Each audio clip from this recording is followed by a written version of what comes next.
Welcome back to Crosstalk. I'm Peter Lavelle. To remind you, we're discussing if the United Nations is still relevant.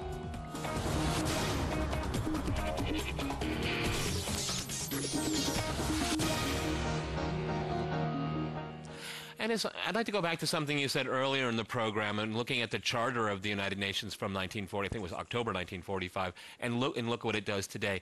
In reading that document, did you would think ever that the United Nations be so involved in military conflicts or peacekeeping operations, where the road record, especially particularly since the end of the Cold War, has been a bit sketchy to say the least. And I'm thinking of Rwanda, I'm thinking of what's going on in Haiti.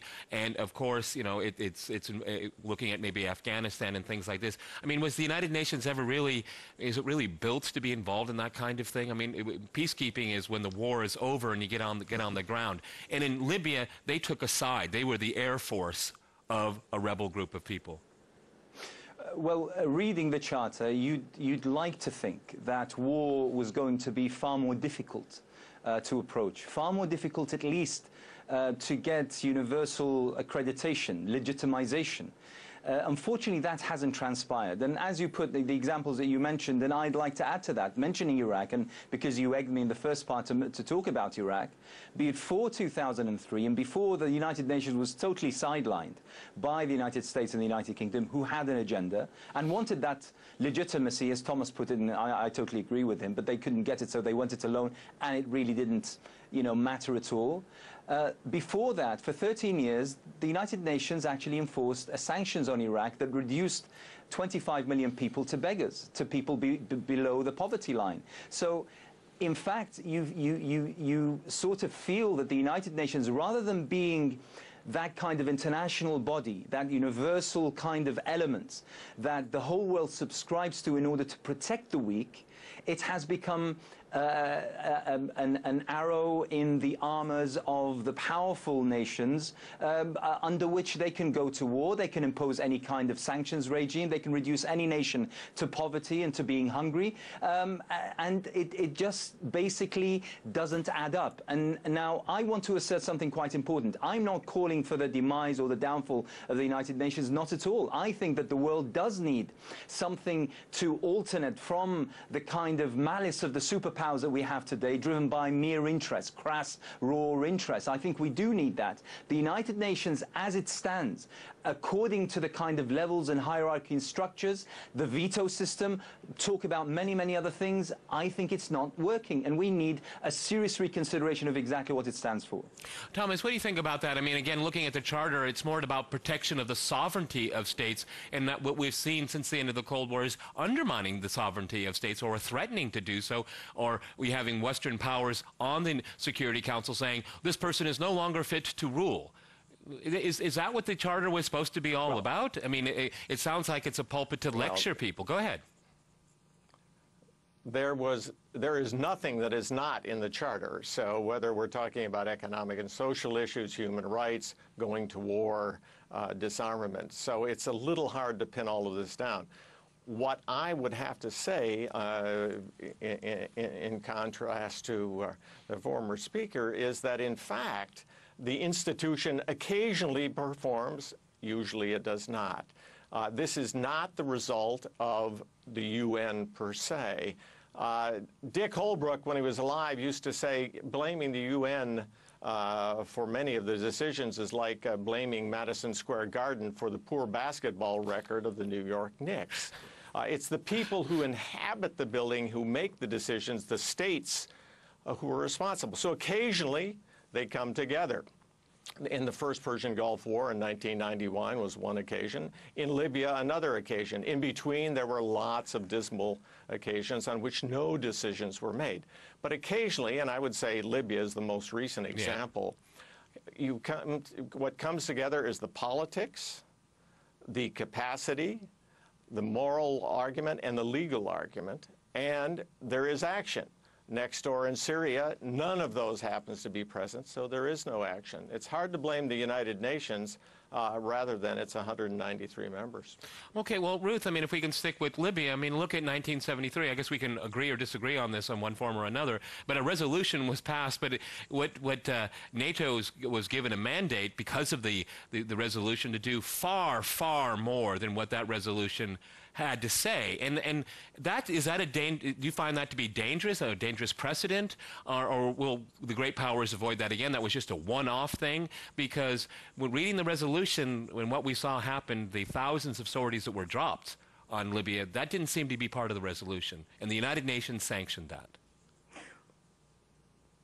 Well, it's I think one of the great dilemmas in international politics and security affairs is it actually is very hard to persuade or coerce interlocutors to do things. And Gaddafi's been a wily fox for a very long time, and I think everybody would agree quite a bad actor in fomenting terrible civil wars in West Africa, in making trouble in Chad, in the Lockerbie bombing, and he's just really been quite an irresponsible fella. But it's true that Security Council language often is a bit vague, that the degree of coercion that's necessary, whether it's something like Kosovo or Libya, is always unfathomable at the beginning of a campaign. Wars, like peace, is always more difficult than you expect it to be. But I do think that, I think Dick Hallberg did have it right, that what's often at fault is the way the political system's organized. I do think that there are changes one should make. I do think that regional groups shouldn't vote as blocs the way they do, because they, like Chicago clubhouses, manage to coerce their members because all good things come from your regional group. So it's not an ideal Habermasian situation of reflection. It's a very political system. The politics could use some reforming. Well, that's the politics of it. I mean, Ennis, you know, I don't think anyone on the panel here is going to defend Mr. Gaddafi, okay? I certainly won't. But just what Ruth described, you could say that what the great powers have done through the Arab Middle East for the last 60 years, okay? I mean, you know, well, that's... Go ahead. Well, that's exactly the point. I mean, the thing is, I agree entirely. I mean, the United Nations is not an entity that, you know, in itself creates these policies. It's the powers that use the United Nations, that use the halls of the United Nations, and the system upon which the United Nations is built to allow those powers to act in the way that they do in order to exacerbate the situations of many and to further and promote their policies. And, you know, I agree, Peter. You know, we can talk about the list of crimes committed by Saddam Hussein, and we would be right. We could talk about the crimes of al-Qaddafi, and we would be right. But what about the crimes of other nations, particularly the nations that are seen as being respectable, the nations that are seen to being beyond reproach, those who use the halls of the United Nations to pursue their powers? The problem is, and this is where I talk about the United Nations and I criticize the United Nations. I say that because it still embodies this kind of universality, this kind of global, you know, consent, global coming together, and that respectability, that is why it is being used and abused by those who have the political clout and the military clout and the economic pressure in order to further their policies, which may at times be totally inhumane, but give it that aura of respectability. So in a sense, the United Nations is not doing what the Charter said it should do. Actually, what it's doing, it's helping, you know, certain wars, certain interests being promoted in a crass, uncivil, totally brutal way, but with an aura of respectability. What do you think about that, Thomas? I mean, it sounds like... Wait a minute. Go ahead. Well, go ahead, jump in. I was going to contrast. It seems to me that I would totally agree with the 2003 pursuit of the Iraq War. It seems to me if we're talking about Libya, it's totally different. I mean, this time, no state voted against it. There were 5 abstentions, but no state had voted against it. You had regional support, Arab League, Gulf Cooperation Council, African Union. You had participation from, albeit small, from a couple of Arab states, namely Qatar and the United Arab Emirates. So it seems to me that this is really quite remarkably different from the 2003 Iraq decision, much more akin to what the Charter envisaged in the first place. And so I'm actually relatively sanguine. I would say that in particular the UN and the responsibility to protect is alive and well after Libya, much more alive and well than it was before. What do you think about... Thomas, you wrote about the United Nations. If I may, Peter, jump in. Right. Thomas, you wrote about the United Nations. In reality, if we were to propose a hypothetical that tomorrow the United States or the United Kingdom decide to go on a war, and the United Nations Security Council doesn't give that, you know, there's Russia or China or whoever vetoing that particular decision, then they decide to step-toe the United Nations and go to war regardless. What can the United Nations do? In reality, they can do absolutely nothing. And that is where the problem is. Absolutely, I agree with you entirely. It's a body without any tooth. If I could jump in. Go ahead, Ruth, jump in.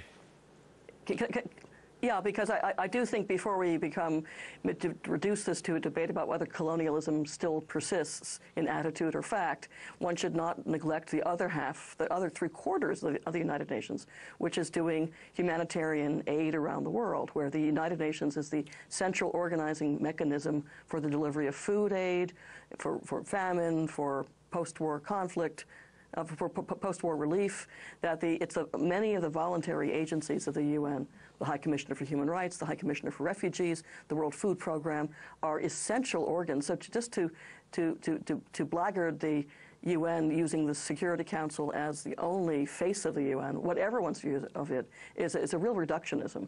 So in attacking the corporate logo, Ruth, so to say, I totally beware agree. of collateral I totally damage. agree with you. Okay. I totally agree with you, Ruth, but guess what? Most of that humanitarian aid is dropped on areas where wars were allowed to happen in the first place. Okay, Thomas, I'm going to give the last word on this program, how to fix the United Nations in a few sentences. Go ahead. How to fix it. Well, I'm going to urge people to buy my book and thereby increase my royalties. The problem with trying to reform the United Nations is trying to get everyone on the same page.